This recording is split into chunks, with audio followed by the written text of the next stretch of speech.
In today's post, I wanted to tell y'all about the first time I went upstairs. As unbelievable as it sounds, it was literally a dark and stormy night. And also Friday the 13th, in October, under a full moon. Nah, I'm just kidding. It really was storming, though. But it was late spring, and the rain was nice and light, and even a little unseasonably warm. Kind of made for the perfect, cozy library aesthetic atmosphere, if you're into that sort of thing. I was pretty well caught up on the books that needed repairing for the moment. So our cataloger Alice asked if I had time to pull a list of materials for her that she'd accidentally only saved brief records for. Nothing out of the ordinary had gone on so far during that evening. It had been quiet mostly. We'd signed up a couple of new patrons, which, by the way, you can do online now since it's been so highly requested. Here's the link. And helped an elderly couple print out some shipping labels earlier in the shift. But basically, everyone had cleared out by midnight. I was pulling from near the section Horace was shelving in, and we were making idle conversation, by which I mean I was talking at him and he was grunting in response. But in the midst of a sentence, I stopped. Above us, something had cut me off. What the? Horace, did you hear that? Hear what? Horace asked absently, eyes still locked mechanically on the task before him. Upstairs, I insisted. I swear to God, something just... That! You had to hear that. Slowly, Horace looked up at me. I'd never seen an expression on his face quite like the one he wore at that moment. It conveyed a litany of emotions, ranging from fear to frustration to desperation, and he shook his head in a singular pointed motion. No, he said. No, I didn't hear anything, and neither did you. And if you did, it's just the ducks. But... No, Adam. There's nothing up there, and you know that. Just ignore it. Okay, I conceded. Sorry, you're right, I know. The sound didn't stop for at least half an hour. If anything, it grew louder and more persistent, though it may have just been my brain's progressive inability to block it out. But I did my best, and eventually it did cease. Once we had 10 or so minutes of consistent quiet, Horace's giant shoulders visibly relaxed. Do you have anything coming out of repair that needs to be shelved? He asked me. No, I said. You've gotten them all, I think. Then I'm going home. I'll see you tomorrow. See you then, I agreed. He left. Once I finished pulling Alice's books, there were a lot. I probably looked like a grandfather the way I had to inch the cart across the floor. I took them back to her desk, playfully bumping into the back of the wheelchair with the truck. I'm filing for workman's comp, she threatened, not bothering to turn around. Thanks, nerd. Anytime, I told her, except when I have something better to do. She still didn't turn, just leaned her head back so far it looked like she was being exercised. Did you hear the, ruckus? She asked, gesturing with a glance to the ceiling. Up there? There was a step stool tucked behind the filing cabinet next to me, and I pulled it out, sitting down atop it and scooting it closer to her. Okay, yes, I whispered, although, to my knowledge, there was no one else in the back office. But Horace wouldn't talk about it, which I know is a rule that there's nothing upstairs or whatever, but... But there obviously is. Alice finished. Yeah, sounded pretty fucky, whatever it was. Have you ever been up there? I asked. No. Alice righted herself, pushing off one side of her desk and then the other to swivel her chair back and forth. This bad boy can climb up a set of stairs like a champ.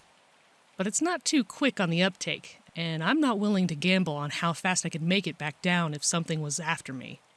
Besides, personal code of conduct is to leave well enough alone in this place. Maybe that's why it's easier for me to talk about it all. Because I'm just guessing at what's going on? Wait, all of it? You've never seen anything? Not nothing, but not much. I've never seen the pool or gone upstairs or tried to figure out any of the mystery keys that just appear on the ring sometimes. Nothing avoidable. I've been here a long time. Almost as long as Matt. He's done a lot to protect me. I mean, he does what he can to keep us all safe, obviously. But when I started here, it was just the two of us, and there was a lot he was still figuring out, which meant it was especially dangerous. If some new weird shit came up, Matt explored it. Alone. A lot of times that meant he got hurt, but I never did. And that was 100% thanks to him. So it would just kind of feel like slapping him in the face not to take any precaution he offered me. If that makes sense. Yeah, I said. Yeah, that makes sense. The sound emitted from above us again, but this time it was immediately followed by something else. A paralyzing, gut-wrenching scream. I jumped. Alice did too, hand to her chest. Jesus, H. She breathed. Where's Matt? Is he still here? I don't know. I managed. I think so, somewhere. Is it not something you've ever heard before? No. Alice admitted, leaning down to unlock her chair's brake. I'm gonna go look for him. You just don't do anything stupid. Now, I'm not sure if you've gathered yet from the first couple entries of this series, but telling me not to do anything stupid is kind of like taking a salt shaker to a slug and telling it not to die.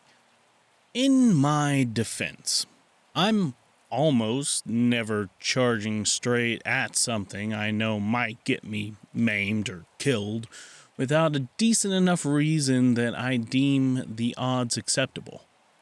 And in this situation, I genuinely did intend to keep myself planted firmly on the step stool and wait for Alice to return, hopefully with Matt in tow. But then the sound came again, and following it another scream. This one broke off into a sob, and directly afterwards the first audible words. Help!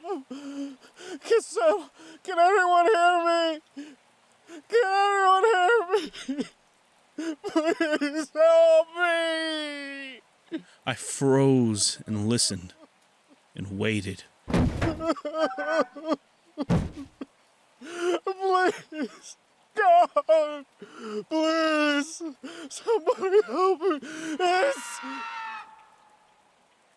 Silence, quieter than dead air. The absence of sound. My own breathing, quick and shallow, was the only noise that existed. There was no electricity humming, no air flowing through the vents, absolutely nothing. That somehow was worse than the screaming. It was an infinitely less alive sound, which made it infinitely more chilling. And I physically could not sit idly with it in anticipation. So I got up. Should it have been to look for Alice and Matt? Probably. Yes. But there's something about a certain level of adrenaline that impacts logic and reason. So what did I do? You guessed it.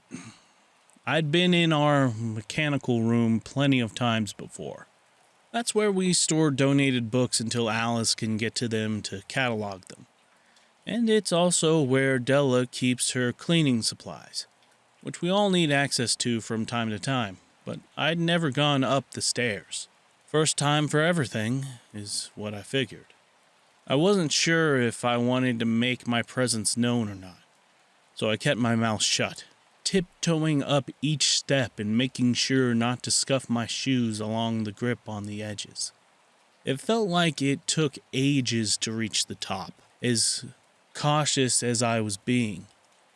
But I got there eventually, and when I did, I didn't see anything.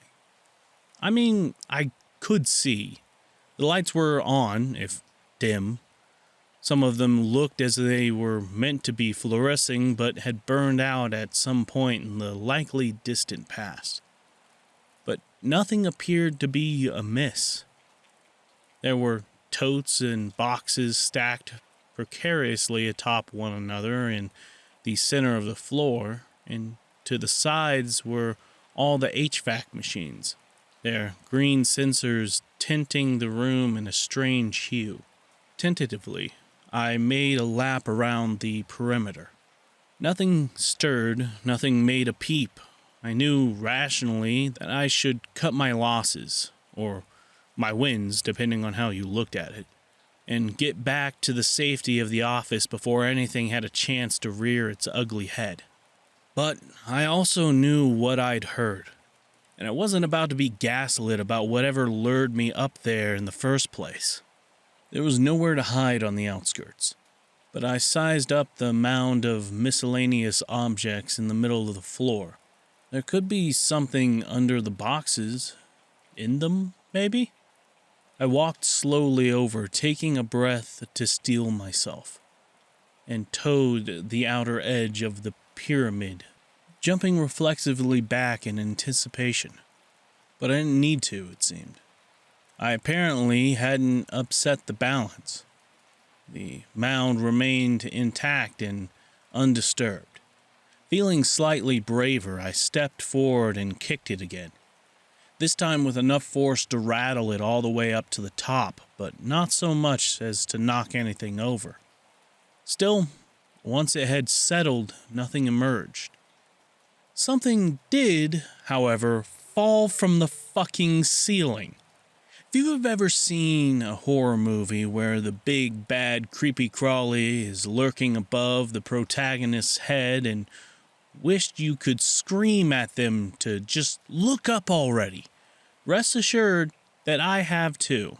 You probably tell yourself that you'd never be so oblivious or unobservant, that you would check every inch of your surroundings, overhead included, and possibly prioritized.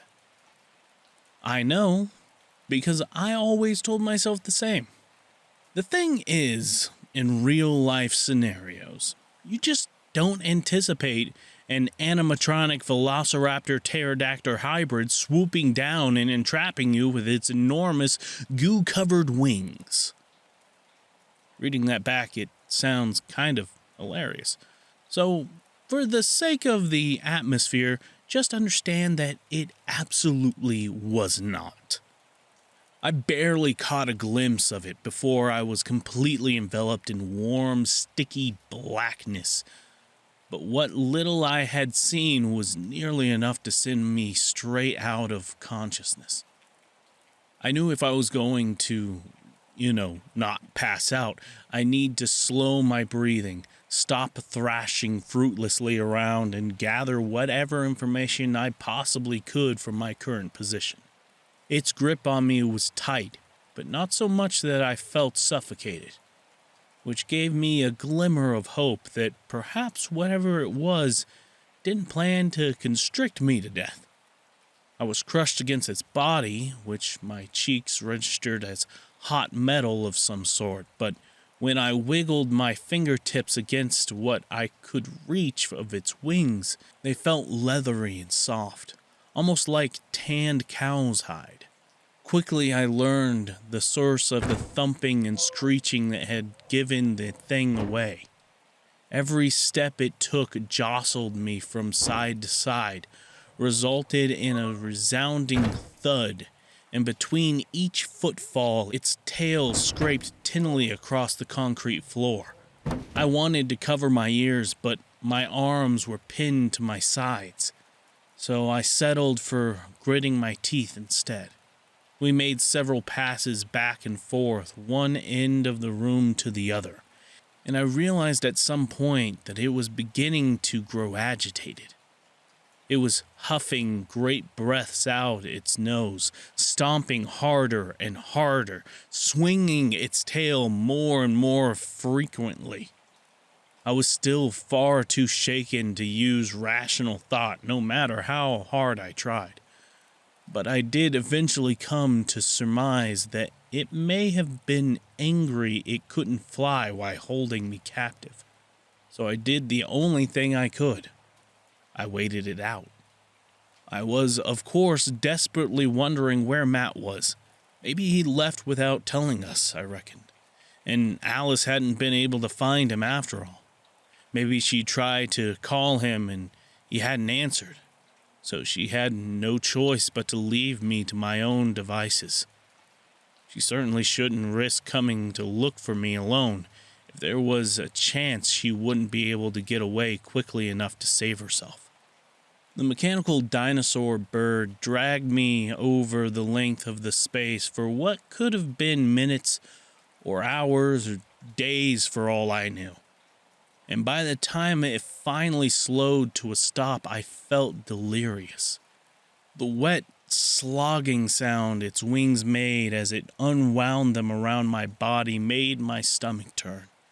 And just as I tried to remind myself to be grateful that at least the slime coating me from head to toe was odorless, the thing opened its mouth. The screech that emitted from it was unlike anything I had, or have to this day, honestly, ever experienced. It was worse than death, worse than rot, worse than decay, worse than a combination of every disgusting aroma I'd ever been subjected to at once. It knocked me flat on my ass, which turned out to be a damn shame for me because once I landed, I couldn't unglue myself from the floor. I was forced to take in its full form now. My brain refused to process any of what it was seeing, catapulting me instantly into a state of derealization. It had to be at least 7 feet tall, with a wingspan twice as long, and I could see clearly that the bronze making up its abdomen, head, and legs had begun to oxidize, giving the effect of flaking skin. Its wings resembled bat wings, and as it stretched them, each individual vein they contained was exposed by the light behind them. It was just going to eat me right there. I was fairly sure of it now. Even as badly as it had clearly wanted to savor me on the ceiling instead, for which there was a reason, but that's, well, another story for another time. It craned its long neck down, reminiscent of that of a large desk lamp, and stopped short only inches from my face. Its mouth was still open, but what I saw inside gave me pause. It was another beak. This one was smaller, but it was behind the creature's jagged teeth, in the place where I would have expected to see a uvula in a human. Slowly, it began to creak open as well. Past its exterior, I could barely make out what looked to be a small round speaker, the type that might have been found in an old-school intercom system. To my horror, it began to crackle to life. Help! It pleaded, deafeningly loud. Can anyone hear me? I felt my blood turn to ice as it began to scream and scream and scream. It was taunting me. That was all there was to it. It was solidifying what I'd really already known. There had never been a person in danger. It had cast its hook and I had taken the bait. Its viscous, Stringy saliva dripped onto my head and shoulders, and I was entirely powerless to stop it. No matter how hard I fought to move, I clamped my teeth together, forcing back wave after wave of nausea. I'd always expected that if I was of sound enough mind to be aware at my time of death, I would have at least one profound thought. But in that moment, nothing but pure white panic filled my mind. I was terrified, simply and truly. There was no room for anything else. A thin black tongue rolled out of its mouth, the texture similar to a cat's, with its sharp, angled barbs pointed towards its throat. I wanted to look away, but I couldn't bring myself to. Couldn't even close my eyes. I needed to fully experience the last moments of my life, whatever they might entail. I instinctively believed, when I first heard the pop, that the creature's head had exploded off its own volition. I couldn't quite see what was going on, as I was too busy blinking blood, at least that's what I assumed it was, out of my eyes. But then there was silence, save for the sound of wires short-circuiting, and then Matt was speaking, as close to frantic as I had ever heard him, yelling out imperatively that I respond if I could. My lips were covered in blood, too, so I hummed in response, not willing to test what might happen if I were to accidentally ingest it. "Fuck," Matt said when he reached me, kneeling and pulling the sleeve of his shirt down over his hand to wipe off my mouth and eyes. "Are you hurt?" he asked, and then amended. "Bad?" I coughed, shaking my head. "No, I'm fine, just stuck." "What did you—" "Shot the bastard," he told me, unsheathing the knife hooked to his belt, and began to work at the glue cementing me to the floor. "Sometimes the solution's easier than you expect." Once he cut me out of confinement, he helped me to my feet, giving me a good once-over to make sure I hadn't sustained any injuries. I was in too much shock to feel yet. This was a particularly easy feat, given that if any of my own blood had been displaced, it would have been red, contrasting starkly against the muddy green of the monsters. "Thanks," I said. Thanks." "Don't come up here again," he told me. "The rules exist for a reason." "I know, I'm sorry. I just thought someone was in trouble." If you ever think someone's in trouble, come find me. I'll handle it. We trudged back downstairs, my feet squelching every time they made contact with the ground. I didn't ask if Matt had a plan for the creature's body. I didn't ask if he'd known how to kill it because he'd ran into one before. I didn't ask if I was fired. Back at the desk, Alice told me she wanted to punch me, but it wasn't worth getting That nasty shit. all over her hand, which I thought was fair on both accounts. She had also told me it had taken her a while to track Matt down. He had been outside in the storage shed, and then reminded Matt that she had explicitly instructed me not to do anything stupid while she was gone, which I collaborated. If anyone was going to be in trouble, it had better be me. But I wasn't. Matt sent me home to clean myself up and get some rest, both of which I did. When I showed up for work the next night, it was as though nothing had ever happened. We never spoke of it. I fully intended after that night to heed Matt's warning to never set foot upstairs again. Truly, I did. And I did heed it. Until about a week ago. But I think I've given you enough to digest for now. And there's something to the belief that you shouldn't pry at fresh cuts. So, maybe another time.